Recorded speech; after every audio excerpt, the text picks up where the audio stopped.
Well, thank you for watching KBOI 2 News Midday. Before we get to our top 11 stories at 11 today, I do want to pass along some news here. We're just getting word that there are 4 people confirmed dead in a Bear Lake boating accident. Of course, Bear Lake along the Utah-Idaho border in southeast Idaho.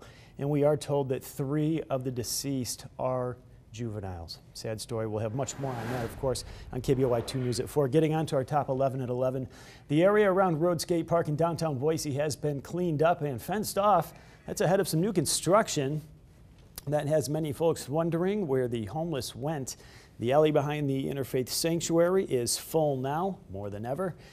A woman calls herself Little Creek. She says the alley is full because all the beds at Interfaith are already taken. A lot of us were already hanging out down here. There was just people that were living down there that now have nowhere to live, and they just sleep against this wall. Some of the homeless we talked to say they stay out of the shelters because they think the rules are unfair. And a Meridian man is charged with 3 counts of video voyeurism. Witnesses say Andrew Kim slid his phone under dressing room doors in Boise.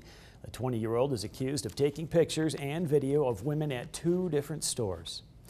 And 2 other men are heading to prison for separate crimes involving kids. Dion Garcia pleaded guilty to child enticement. Deputies say he used Facebook to try to lure a 13-year-old girl into having sex. He'll spend 5 to 20 years behind bars. And in a separate case, a Middleton man is sentenced for lewd conduct with a 13-year-old girl. Troy Matthews got 5 to 20 years in prison and $5,500 in fines and penalties. He was also ordered to register as a sex offender, had to submit a DNA sample to the state's database. I went to the bank and I came back and that's what I saw, a car in our restaurant. A minivan slams into the Pancake House on Fairview, sending 2 people to the hospital. Luckily, the restaurant was closed for about an hour before that crash. Police say 4 people were inside the van when it veered into the side of that building. The driver hurt his head. Officers note the lack of skid marks on the sidewalk, so they're looking into whether someone may have forced that van off the road. In tragic news out of China today, a cruise ship overturned in the Yangtze River. Hundreds of people are missing. There were more than 400 on board. The Associated Press reporting only 15 have been rescued. Most of the passengers were retired, and many of them had their grandchildren with them. The captain says a cyclone tipped over the boat. He and the ship's engineer have been arrested. Chaos erupted inside a mall when a gang of men robbed a jewelry store in the middle of the day, and it was all caught on cell phone video. It happened in Fort Lauderdale, Florida. You can see here one of the suspects using a hammer to smash the jewelry cases. The suspects grabbed what they could, ran out of the mall where a getaway car was waiting.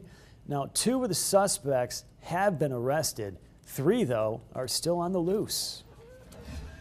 And you remember this little lady, Cinder Bear? Well, today, she's traveling. She's hitting the highway. The black bear cub was burned in a massive Washington state wildfire last summer. She was moved to a rehab center here in Garden City to recover from her burns. She's on her way back to Washington today. She'll be released back into the wild tomorrow. And Boise City pools open today. All 6 will be ready to go at 1:30 this afternoon for Boise residents. Youth swim passes are just $30 for the season. Individual day passes vary depending on how old you are. $2 for youth, $3.75 for adults, and it's $7 for 1 adult and 2 children. There's more info on all this on our website, KBOI2.com. And if you want to give back, today's a great day to do it. And that's because today the Red Cross is launching its 24-hour Giving Day. The theme, all in one day. That's what they call it. There are 6 ways you can help the organization, including giving blood and donating to those in need following disasters across the country. Also today, Idaho's AmeriCorps is inviting kids to an afternoon of play. It's called Idaho Play Week. From 1:30 to 4:30, kids are invited to go to the Whitney Community Center. The address is right there on your screen. There's no fee to join in on the fun.